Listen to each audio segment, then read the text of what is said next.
What is going on, guys, and welcome to the WWE Raw Review for the 3rd even, of October, and Monday Night Raw's review. I don't know when the last time I did a review. It feels like a long time. The Mr. WWE Cam's Battle of the Brands. We're going to postpone that just simply because I missed so many weeks, and I could go back, but it's just too many weeks I'd have to troll through. And at the moment, obviously, settling into a new college, or a sixth form, sorry, and just, a lot of change in my life at the moment. I just haven't had time, really, to, I've been watching Raws on Tuesdays. I watched tonight's Raw, and then tomorrow's obviously SmackDown, but I haven't yet watched SmackDown last week. So, as you can tell, I'm just a little bit behind. It's been over a month since we last had a review, a Raw review. It's the 29th of August, and it was when Kevin Owens became WWE Universal Champion. Since then, Raw has been bad, not because of Kevin Owens, but because of the writers. SmackDown, solid. Tonight, Raw, it fought back. Very good episode of Monday Night Raw, and we will go through it in chronological order, as always, me giving you my thoughts on the WWE at the moment and WWE Raw. Now, when I get to watching both last week's episode of SmackDown and this week's episode of SmackDown, I will be doing a review and then a preview for No Mercy that is in fact this Sunday, which again I will watch Monday and then have to review on Sunday, because as I say, it is just not, I can't watch them live at the moment, certainly not right this second when I've got to get up so early. So it's a little bit of a change, and I do apologise that the reviews are coming out a little bit later than usual, but it is what it is, and hopefully I can still get into a routine and get them out to you regularly like we did before. Because thinking back, I suppose Raw reviews used to come out 4-5 o'clock. No, but actually probably 6-7 o'clock Monday nights, Tuesday nights anyway. So yeah, so we can get back into that routine in hopefully starting from now. So let's start then with Monday Night Raw, and let's get into it. Oh God, we're gonna have some bloody sound shit come on the thing. Can I stop it from starting? Yes, I can. Hallelujah. You probably think to yourself, Cameron, what are you talking about? Roman Reigns came out, cut a promo. The crowd were shitting on him. Of course they're going to shit on Roman Reigns, because this stupid Roman Reigns character that we're seeing right now, nobody wants to see. I want to see the ass kicking Roman Reigns. I want to see a heel Roman Reigns, and still I'm not given that. I mean, I suppose for all intents and purposes he is a heel, but he comes out with the United States Championship. Not particularly happy with him with the championship, not going to lie, but had a little confrontation with Lana. Nothing much happened. Out came Rusev finally, because there was a whole bit about Rusev not coming out. They then had quite a battle, quite a bit of a violent confrontation with each other. Rusev stood tall, and I thought, oh my God, Rusev is going to stand tall. Roman Reigns hits him with a Superman punch and ends the segment on top. So we're seeing quite a lot of violence, quite a lot of passion shown from an animosity between the two. But very little reason as to why there's so much animosity, other than, of course, for the University Championship, the United States Championship. I don't even know what I'm talking about. So yeah, I'm not loving this feud for the simple fact I know Roman Reigns is going to win, and at the moment this Roman Reigns character I do find quite boring. The segment itself wasn't too bad. It's a nice way to kick off Monday Night Raw, and it did improve my interest ever so slightly for this feud, but a lot of work for WWE creative to do from now on until Hell in a Cell, where they will face each other in a Hell in a Cell match, and that will be a top match, don't get me wrong. Roman Reigns in Hell in a Cell. Last night at Hell in a Cell he had a great match with Bray Wyatt, and they'll have an equally good one with Rusev, who I love Rusev, but ultimately Rusev won't win back the United States Championship, and Roman Reigns will hold on to this title for a long time. I think it's not common knowledge, but it's pretty obvious that is going to happen, which I suppose keeps him away from the main event scene. But as soon as he drops the United States Championship, he will be back in the main event scene, so you can bet your life on that. We then saw TJ Perkins versus Brian Kendrick, the Cruiserweight Championship, the Cruiserweight Division, sorry. Very enjoyable, the matches that we've seen the first couple of weeks with it. I'm loving the division. It'll be interesting to see how WWE can continue to develop the characters, the stories, etc. It's going to take time. We can't expect to, be eating it up and looking forward and sitting on our seats. The action's fantastic, the story not there yet, and that is something that will gradually fall into place. And the commentators, they've got their work cut out. They've got to be trying to sell us these characters, trying to sell us their past achievements, what they're all about, their mentality, their philosophies, etc, etc, and that's something that Corey Graves is fantastic for, and he did that in the match as well, to be fair, here today. We all know what Brian Kendrick is all about. I really like TJ Perkins as well. As I say, cruiserweights, they're going to give you solid action. The question is, can WWE, can Monday Night Raw Creative create a story and to the characters and to the stories and to the feuds, etc, that compels us to not just enjoy the matches because they're fantastic matches, but because of the whole shebang. Because if they can, the cruiserweight division will rock, and it will make Monday Night Raw unmissable television again, because you'll be getting solid action guaranteed, and you'll be getting stories and characters that you really do care about in the cruiserweight division. They're not there yet, and I don't expect them to be. I understand that it's going to take time. Some people want instant things. It's not realistic. It will take time. If they get it right, it will be very successful. If they get it wrong, it won't be. It's as simple as that. Give them a month, 2 months time, around the end of the year. Give them to the end of the year, and I think the cruiserweight division should be in a very, very good position. As I say, it's not a quick thing. You know, they're introducing a whole new division in regards to it. This division hasn't been around for many, many years. For most people, they haven't seen the cruiserweight division. For the younger audience, the superstars, again, not a lot of them well known. Brian Kendrick, a lot of people know him, but the newer people, they won't know him. So it's almost like it takes time. Sort of NXT, it took time, and now look where NXT is. And I believe that the cruiserweight division has a fantastic potential. And yeah, I thought, you know, with them doing what they did today, Corey Graves, and the TJ Perkins, and the Brian Kendricks, and giving people their backstory on commentary throughout the matches, the video packages, they all help. And yeah, it will come together and it will work out. The match was very, very good. Question marks over whether it was the right decision to make TJ Perkins tap out as quickly as he did to Brian Kendrick even, after quite recently obviously winning the championship with the cruiserweight division. Obviously we're going to be getting another match you would expect at Hell in a Cell, probably not in a Hell in a Cell match, and we'll have to wait and see whether Brian Kendrick can beat TJ Perkins and win off the cruiserweight championship from TJ Perkins. I like TJ Perkins, I like Brian Kendrick. At the moment, as I say, I'm not really engaged in the storyline that much because there's not one particularly. We're slowly seeing one develop, but the match I'm looking forward to. So yeah, I'll be interested to see where this goes and where this develops. Just time, patience required for the cruiserweight division. And I believe that we'll be rewarded for our patience, with which sometimes in WWE you don't get. We then had a Seth Rollins sit-down interview of Michael Cole. I love these interviews. I don't know whether you guys have it in your countries, that being the US, Canada, Australia, Germany. I don't know where you guys watch from. But boxing, when we have boxing in the UK, we have, for big fights, we have what you call the gloves are off. And you almost have, I call him a mediator. That's not their official term. It's like a Michael Cole, and they sit there, and it's at a table, and you've got the mediator, you've got, say, Michael Cole, the interviewer, and then opposite each other, you've got the two fighters, so they're opposite the table, and you know the interviewer, the mediator, whatever you want to call them, they ask them questions, they goad them, and it just feels real. It feels intense. It feels exciting. They're staring each other down. It's face to face. It doesn't get physical. They're just looking in each other's eyes, and it creates you that passion. I like interviews. Now, I know this is not the same thing, and I'm going off on a tangent. I'd love to see WWE do that for big matches.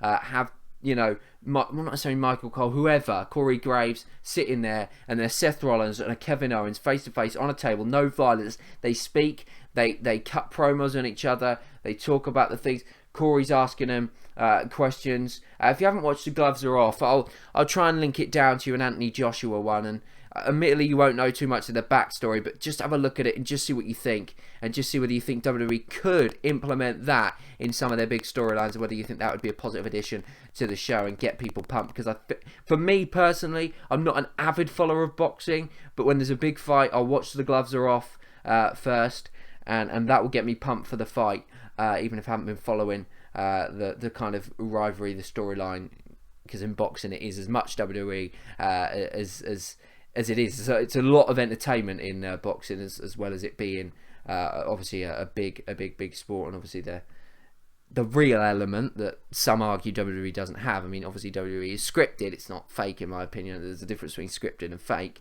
But yeah, have a look at that, see whether you think that that's something that WWE should implement. I personally think it is. But as I say, going back to this interview, good interview from Seth Rollins. We're starting to see him slowly developing into that face that he should have been when he returned. WWE missed a trick there, but they're now trying to sort that out, and credit to him for admitting they're wrong and finally going against being wrong. And for WWE, the stubbornness of WWE, sometimes that's not always how it goes. But yeah, we saw this interview, and I'm looking forward to Seth Rollins versus Kevin Owens 1-on-1. Now, will we get Chris Jericho as the special guest referee? That was hinted at. Now, I don't know whether that will go and that will actually happen. I like it in one respect because I think we'd see Jericho turn on Kevin Owens. I could see that happening. I think that's going to happen. How long that is down the road, I don't know. Or if we get Seth Rollins and Kevin Owens inside Hell in a Cell 1-on-1, or we just get them 1-on-1, they can have a cracking match. There was too much shenanigans at Clash of Champions for the match to be good. Too much shenanigans sort of over. It left a dark cloud over the match, which should be incredible. These two go 1-on-1. You make it a match. Owens or Rollins wins. I don't mind which one wins. Probably going to be support. I love them both. It's so difficult for me. And they will steal the show. They will get you a match of the year candidate. Don't overcomplicate things, WWE. When you've got superstars like this, you don't need to overcomplicate things. I get why you did it at Clash of Champions, but don't do it again at Hell in a Cell. But this interview is very, very good. And yeah, these interviews I think are very good when they're used. I think WWE should use them a little bit more than they do. Not too much more than they do, but a little bit more than they do for both big feuds and for smaller mid-card feuds as well, because they really can entice. Well, maybe it's just me, but they really do entice me into the match and into the character, and you find out a little bit more about the character, in this case of Seth Rollins and his face turn. Obviously, they don't call it a face turn, but yeah, very, very interesting interview. Really, really did enjoy that. We then saw Braun Strowman versus Chase. Oh shit! I don't know whether it was silver, bronze, or gold. I know it was like a medal colour. Fuck. We'll go silver. I think it was Chase silver. We're gonna go with that. But this was whoa. This was as incredible as Braun Strowman's looked, in my opinion.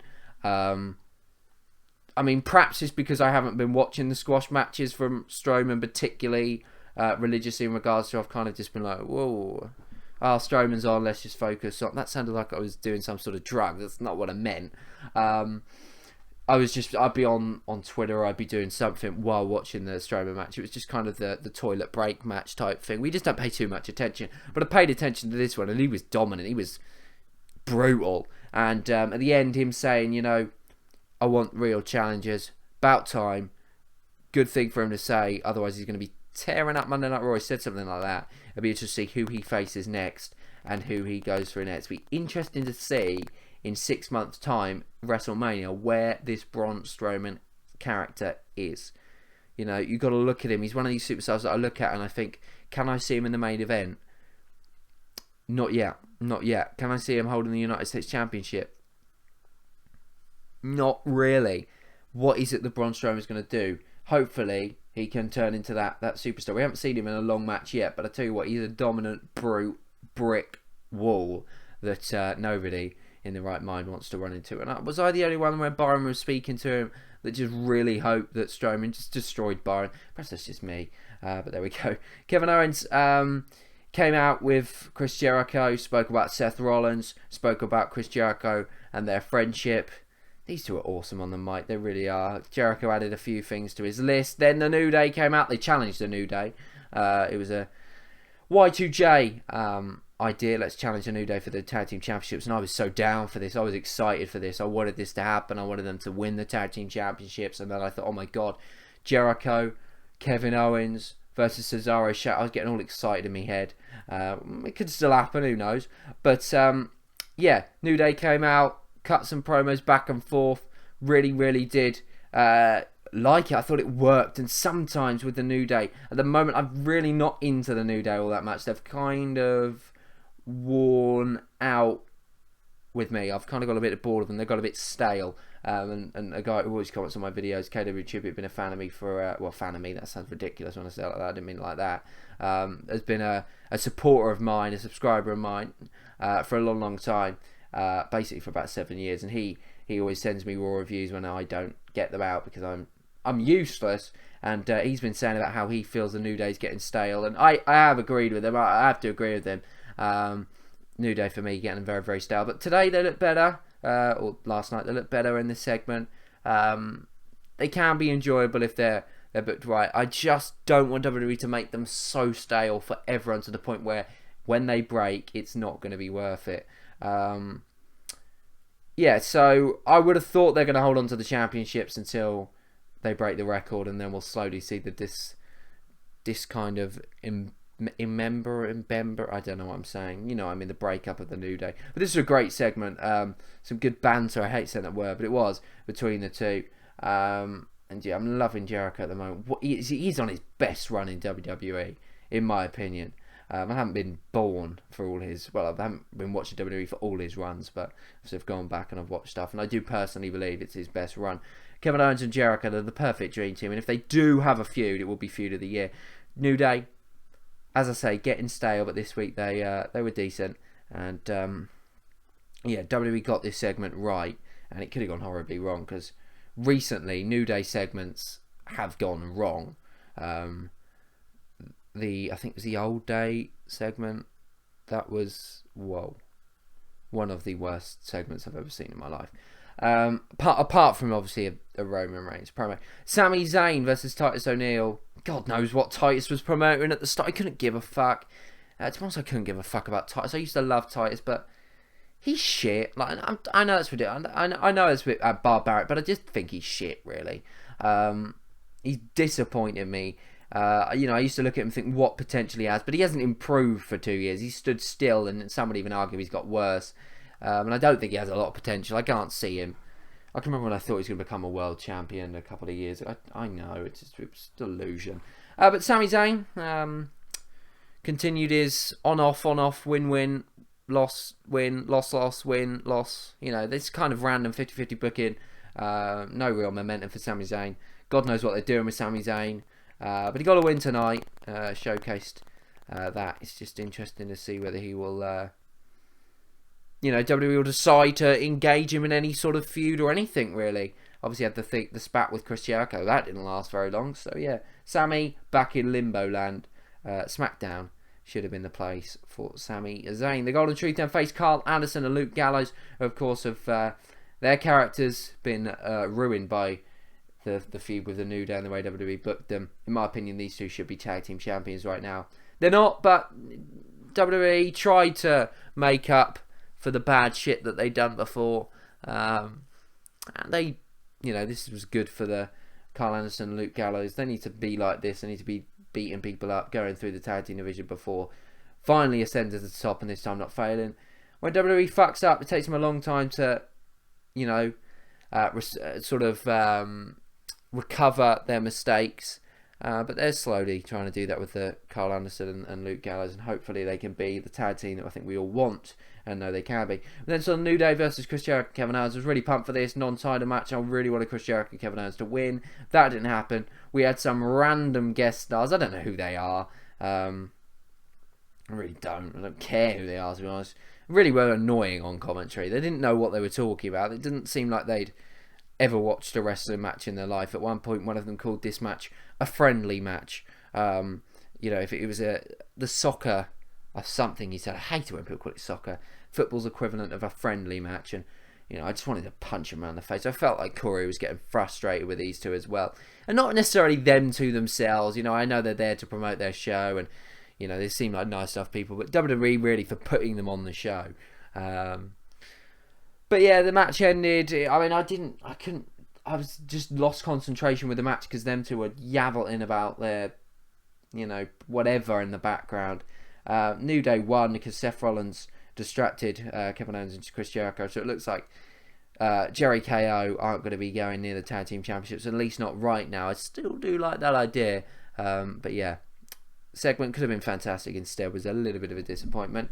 We then saw Rich Swann versus Tony Nese.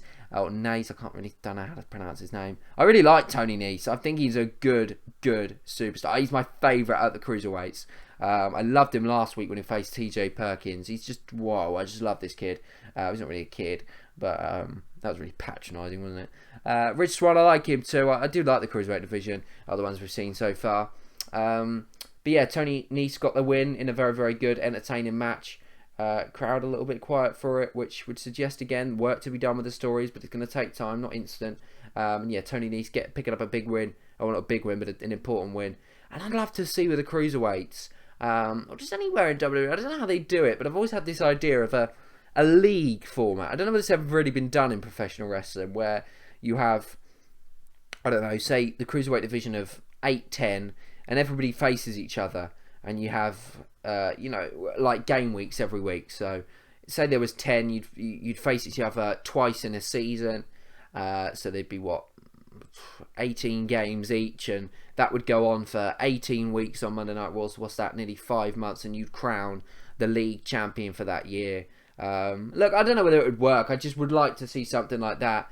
And through that time, we could see friendships align. They'd have to then face it. I think that would be interesting. I'd love to see that in WWE in some form. Haven't really given the idea too much for, but I don't know what you guys think about that. But yeah, Rich Swann versus Tony Nese was a decent match. Yeah, decent. That's really what I could say. We should just see where these two characters go, and I'd like to see Tony Nese win the Cruiserweight Championship because it's my little favourite. Cesaro and Sheamus then face some randomers who I don't know, and I'm not going to try and pretend that I remember their name. Now, a lot of people are very critical of this tag team, and I can understand why, because obviously there's two good mid-carders there who really rejuvenated themselves in the feud that they just had, and now they're together. It doesn't really make a lot of sense, but it's reminding me of Daniel Bryan Kane. It does sometimes work, and I think this could work. I think their styles work. I think this, the lack of not being friends, being enemies as tag teams, that can work. I think this could really work, and I think they could be a very, very good tag team. I think they could take the tag team division by storm, and I know I'd probably be the only person doing that, and I was probably the only person that was excited last week when they were named as a tag team. Granted, disappointed with the way the 7-match series ended in a draw, but I don't know whether that was a work or whether that was just genuinely, just genuinely because of an injury. I don't know. What am I talking about? I'm literally just staring at my phone. That was so unprofessional. Not that unprofessional, doesn't really matter. But yeah, I don't mind this. They won a match today. It wasn't yesterday. It wasn't that exciting, but it is what it is. I'm interested to see whether they can dethrone the New Day at the pay-per-view. Random pairings of tag teams, they do sometimes work. And I think this one might, and I might be the only person that believes that. But let's move on. Charlotte versus Sasha Banks, the women's division, the women's wrestling, a main event in Monday Night Raw, and they put on a show for us. Sasha Banks won back the women's championship. Absolutely thrilled that she won back the championship. I was off my seat, and for Monday Night Raw, that hasn't happened since Kevin Owens won the title. I was off my seat. I was jumping up and down. I was like a 2-year-old, and that's what WWE does to you. It turns the most mature man, not that I'm mature in any sense, into an absolute lunatic, and that's what I became. Not the lunatic fringe Dean Ambrose. I just became an actual lunatic. There we go. It's just a bit of beef starting with Dean Ambrose for when I beat him at WrestleMania 40 for the WWE Championship. But what a great match this was. Charlotte did a corkscrew thingy. I'm really bad at knowing what the fuck to call moves. I'm terrible. I'm like Michael Cole. But yeah, she did some corkscrewy. She did a corkscrewy thing, which was fantastic. Some say she didn't hit it. I say she hit it. Let's just pretend she hit it, even if she didn't. It was incredible. Some tough spots in the match. There were a couple of spots one that Charlotte really fucked up, but it is what it is. It didn't look that bad. They kind of recovered it well. And the match really, really good. Sasha Banks winning the title, and the way she did as well. Be interested to see where this goes. And all feels fresh again. Sasha Banks with a second reign now as champion. Hopefully she can hold on to the title a little bit more. Be interested to see whether Bayley gets herself into the title picture, whether Charlotte wants another shot, whether Dana Brooks and Charlotte, they break up. Really will be interesting to see. But the women delivered and proved why they should main event a pay-per-view in the near future, and showed why the Raw's women's division is superior to SmackDown's. But that's it for the Monday Night Raw review. If I give the show a rating out of 7, I'm going to give it a 7.5.